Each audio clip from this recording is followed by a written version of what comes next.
Jadi, objek utama kriminologi adalah kejahatan sebagai fenomena sosial yang dikaji meliputi yang pertama, jenis-jenis kejahatan atau pencurian, pembunuhan, korupsi, dan lain-lain. Yang kedua, pola dan tren kejahatan. Tiga, faktor penyebab kejahatan. Yang kedua, pelaku kejahatan kriminal. Kriminologi juga mempelajari orang yang melakukan kejahatan, seperti yang pertama, latar belakang pelaku, ekonomi, pendidikan, keluarga. Yang kedua, kepribadian dan psikologi pelaku motif melakukan kejahatan.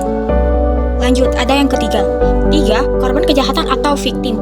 Selain pelaku, kriminologi juga mengkaji korban seperti satu, siapa yang menjadi korban. Dua, mengapa seseorang bisa menjadi korban. Ketiga, dampak kejahatan terhadap korban. Yang keempat, cabang ini dikenal sebagai viktimologi. Yang keempat, ada reaksi masyarakat terhadap kejahatan. Kriminologi juga membahas bagaimana masyarakat merespon kejahatan. Misalnya, yang pertama, hukum dan sistem peradilan pidana. Yang kedua, sanksi atau hukuman. Yang ketiga, upaya pencegahan kejahatan. Lanjut, ada paradigma kriminologi. Paradigma adalah cara pandang atau pendekatan dalam memahami kejahatan. Berikut beberapa paradigma utama. Yang pertama, paradigma klasik. Satu, dipengaruhi oleh tokoh seperti Cesare Beccaria.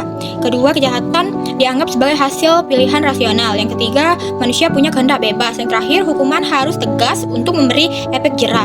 Yang kedua, paradigma positif. Satu, dipelopori oleh Cesare Lombroso.